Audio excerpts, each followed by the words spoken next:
दिल्ली में चुनाव खत्म हो चुके हैं, परिणाम भी आ चुके हैं और बीजेपी ने 27 साल बाद दिल्ली में प्रचंड वापसी की है। लेकिन राजनीतिक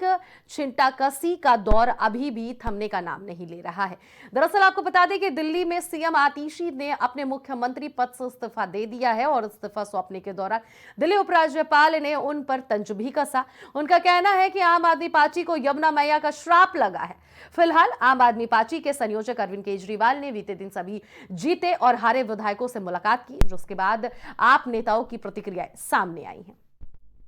आज अरविंद केजरीवाल जी ने दिल्ली विधानसभा चुनाव लड़ने वाले उन प्रत्याशियों से बात की, वो जो चुनाव नहीं जीत पाए किसी भी कारण से। उन्होंने उनका हौसला बढ़ाया और सब लोगों ने बहुत अच्छे से चुनाव लड़ा। एक ऐसे समय में जब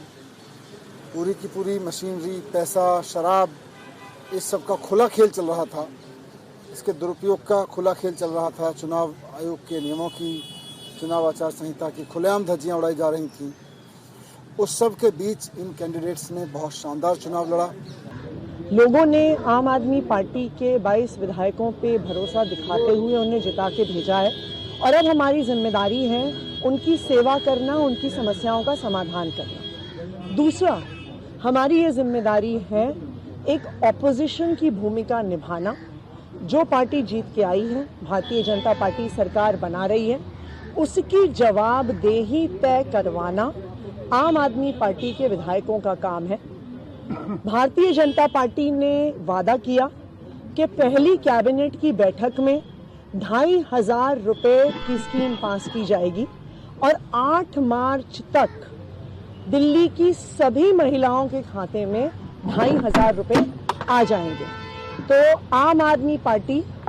इस पर भारतीय जनता पार्टी की जवाबदेही को सुनिश्चित करेगी। दिल्ली की हर महिला को भारतीय जनता पार्टी से ये 2,500 रुपए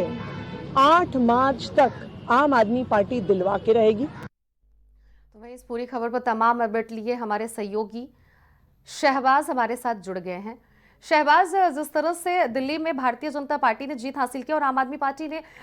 उसे हार मिली है, यमुना क्या सच में एक बहुत बड़ा मुद्दा था? क्योंकि वहां के एलजी भी मुख्यमंत्री जो मौजूदा उस वक्त मंत्री थी यानी कि आतिशी, उनको जवाब दिया है कि श्राप इन्हें यमुना का लगा है जो इन लोगों ने सफाई नहीं की है। देखिए अनन्या, यमुना बहुत बड़ा मुद्दा था, मतलब छोटा मोटा मुद्दा नहीं था जिसको केजरीवाल और उनकी टीम ने बहुत हल्के में लिया था। दरअसल आपको मालूम होगा और ये दिल्ली की जनता भी जानती है और जो दिल्ली को जानते हैं वो भी ये बात जानते हैं कि यमुना का मुद्दा किस तरीके से ध्रुवीकरण करा है इस चुनाव में। वो एक बड़े स्तर पर जो पूर्वांचल के जो वोटर जिनका एक मुद्दा बना था इस चुनाव के दरमियान भी, जब अरविंद केजरीवाल ने पूर्वांचल वोटर्स पर एक बयान दिया था, उसको बीजेपी ले उड़ी थी। जैसे ये बयान अरविंद केजरीवाल ने दिया तो भाजपा ने इस बयान को इस तरीके से पूरे चुनाव में भुनाया, उसको केजरीवाल और उनकी टीम भी जो थी वो समझ नहीं पाई कि आखिर अब इसके बचाव में क्या किया जाए। और दूसरी चीज आपको ये बताएं कि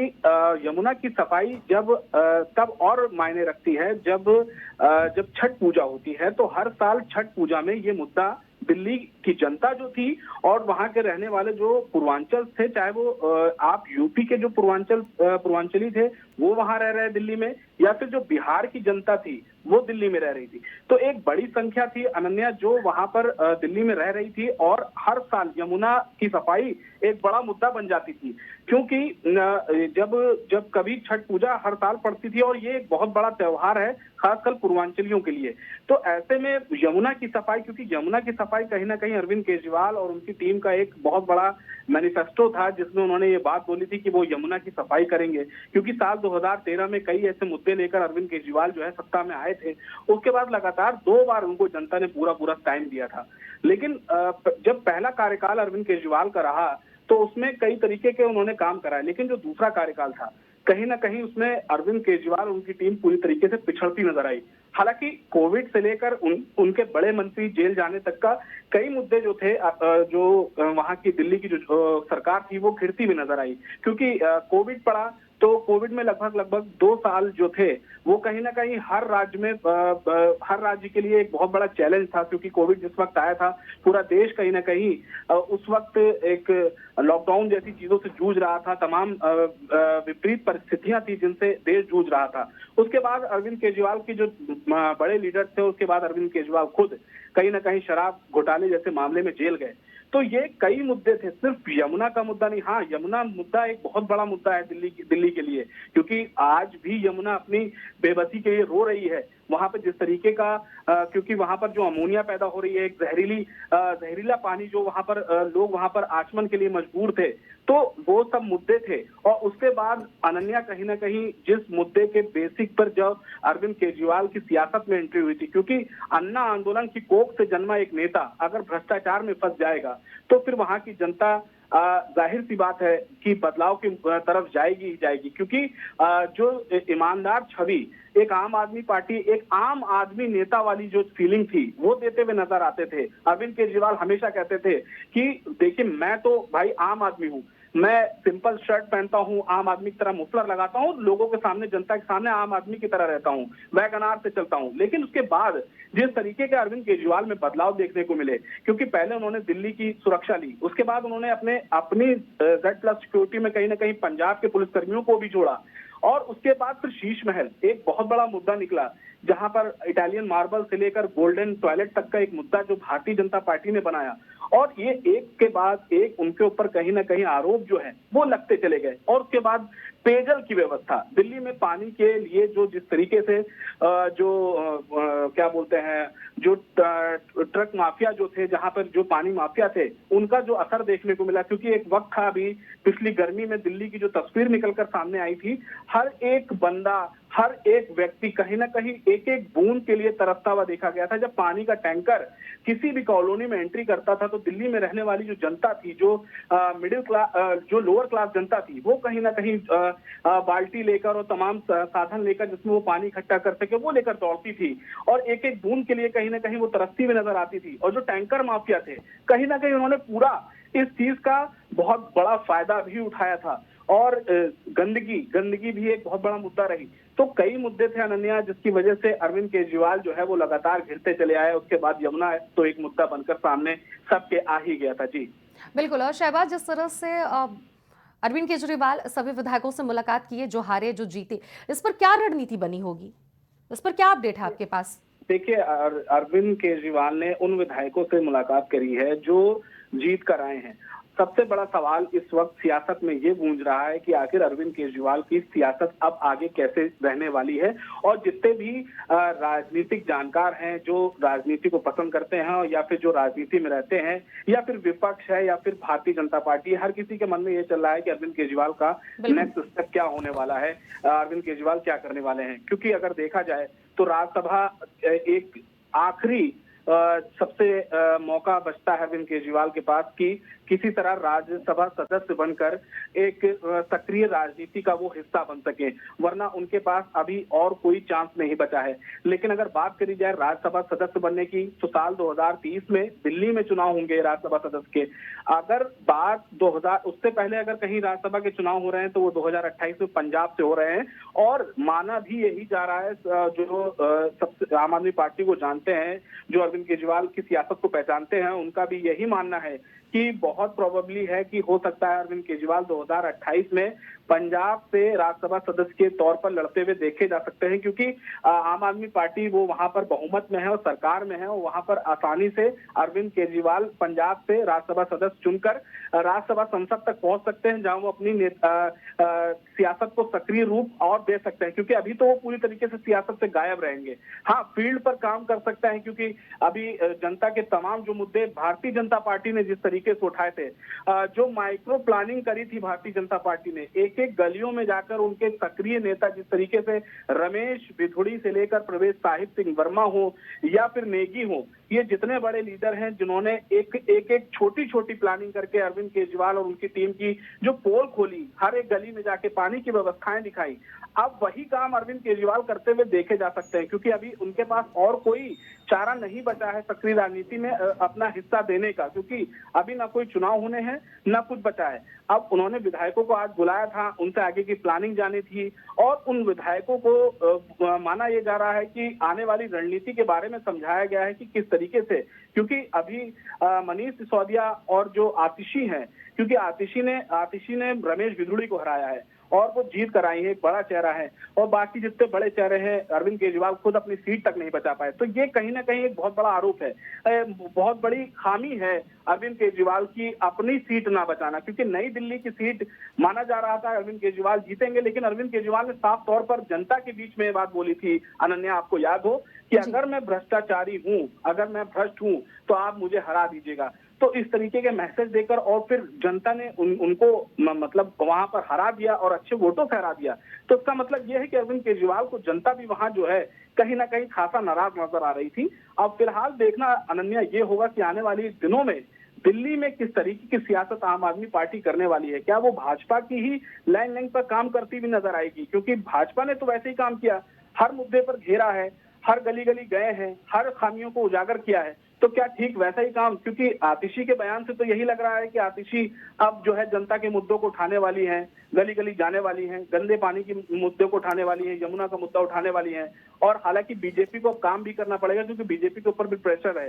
डबल इंजन की सरकार आ चुकी है और 26-27 बार दिल्ली में एंट्री की है और काम कराने की जिम्मेदारी, क्योंकि दिल्ली में बहुत काम कराने पड़ेंगे अभी, चाहे वो शिक्षा हो और चाहे साफ पानी की व्यवस्था हो, यमुना नदी का मुद्दा हो, तमाम तरीके के मुद्दे हैं अभी दिल्ली में ऐसे सूखे पड़े हुए हैं पिछले कई सालों से, जिन पर भारतीय जनता पार्टी को काम करना पड़ेगा। जी ठीक है, बिल्कुल शहबाज। और शहबाज, जो वीके सक्सेना वहां के एलजी हैं, उन्होंने सचिवालय में ताला लगा दिया है, साफ तौर पर उन्होंने आदेश जारी कर दिया है कि कोई भी कागजात यहां से बाहर नहीं जाएंगे, चाहे वो ऑनलाइन माध्यम हो या फिर ऑफलाइन माध्यम हो। इस पे क्या लग रहा है कि अरविंद केजरीवाल की मुश्किलें बढ़ती हुई और नजर आ रही हैं या फिर इसके पीछे कुछ और रणनीति है?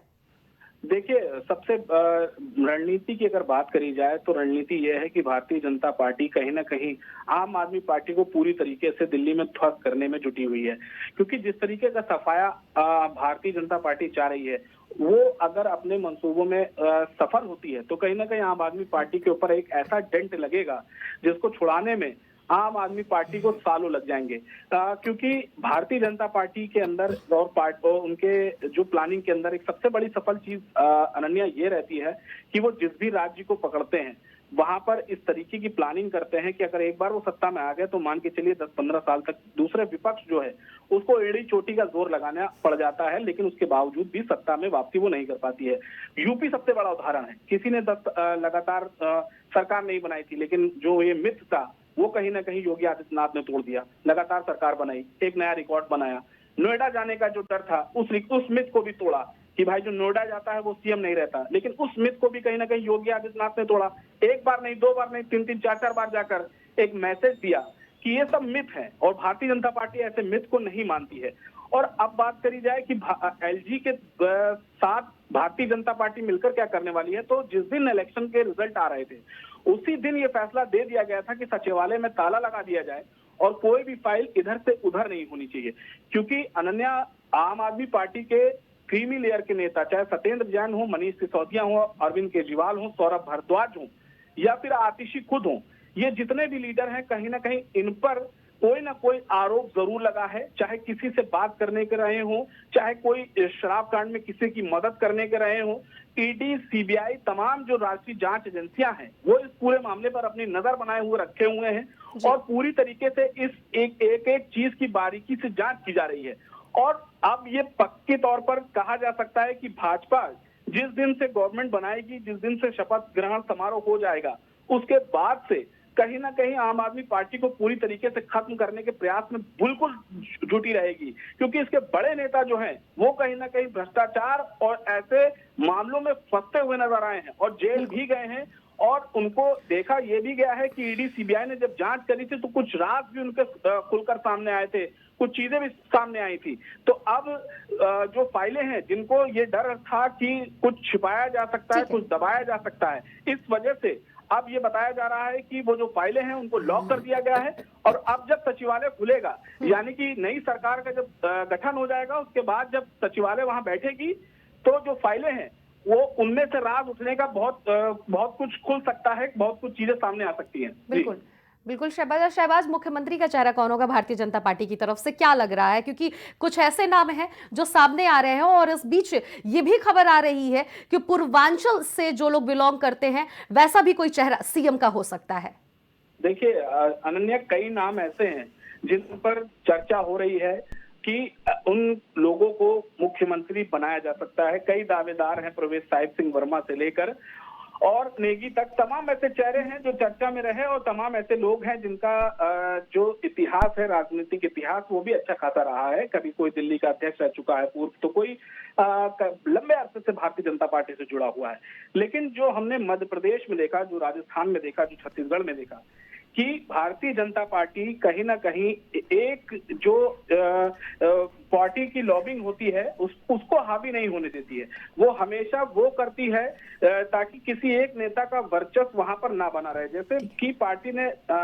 मध्य प्रदेश में दिखाया कि शिवराज सिंह चौहान बार बार मुख्यमंत्री नहीं बन सकते, वहां पर उनको हटाकर किसी नए चेहरे को लाकर खड़ा कर दिया। उसके बाद सेम टू सेम राजस्थान में भी वसुंधरा राजे का चीजों को खत्म करने के लिए नया चेहरा लेके आए। इसी तरह छत्तीसगढ़ में भी उन्होंने सेम टू सेम चीजें यही सब करी। तो कहीं ना कहीं ये सारी चीजें भारतीय जनता पार्टी के प्लानिंग में रहती हैं। भारतीय जनता पार्टी हर एक चीज की बहुत बेहतरीन तरीके से प्लानिंग करती है। आने वाले दिनों में देखने वाली बात यह होगी कि आखिर दिल्ली के तख्त पर कौन बैठता है, कौन तख्ता नशी होता है, देखने वाली बात होगी। बहुत बहुत शुक्रिया शहबाज, आपने तमाम अपडेट हमसे साझा की।